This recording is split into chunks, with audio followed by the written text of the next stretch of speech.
Long ago, in a small village called Bethlehem, a child was born under extraordinary circumstances.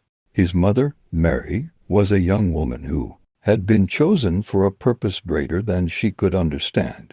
Though a humble servant of God, the child's birth was heralded by a bright star in the sky, a sign that the world was about to change forever. This child was Jesus, who had foretold the coming of a Savior Messiah who would bring hope, healing, and salvation to all people. And he was no ordinary baby. Ancient prophecies, spoken by the prophets of Israel, though he was born in a lowly stable, attended only by shepherds and wise men. As Jesus grew, his wisdom and understanding surpassed that of any child his age. He spent his early years in the quiet town of Nazareth, learning the ways of life from his earthly parents, Mary and Joseph. Jesus began his public ministry, teaching and healing in a way that stirred the hearts of all who encountered him. But as he reached adulthood, Jesus spoke of God's kingdom, a place not of power and wealth, but of justice, mercy, and compassion, and also teach his disciples to forgive even their enemies, and to seek peace over conflict. These words were simple, yet they cut to the heart of human nature, offering a new way to live in a broken world.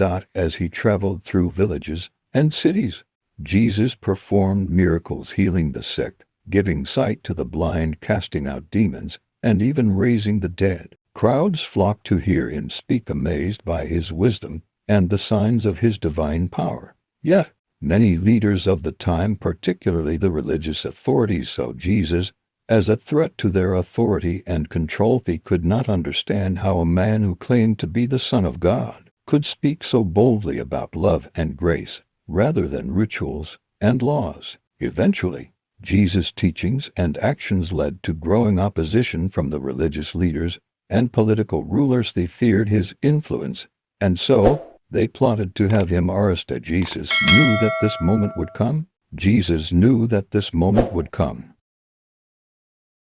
and that his ultimate mission, his very reason for coming to earth, was not just to teach or heal, but to offer himself as a sacrifice for the sins of the world. On the night before his death, Jesus gathered his disciples for a final meal, known as the Last Supper. Here, he shared with them that he would soon be betrayed and arrested, but that his death would be the means by which humanity could be reconciled to God. He broke bread and shared wine with them, saying, "This is my body broken for you. This is my blood poured out for the forgiveness of sins." Later that night, he was arrested in a garden, betrayed by one of his own disciples, Judas. He was taken before the Roman governor, Pilate, who, despite finding no fault in him, sentenced him to be crucified. The soldiers mocked Jesus, placed a crown of thorns upon his head, and made him carry a wooden cross to the hill of Golgotha. There, Jesus was nailed to the cross,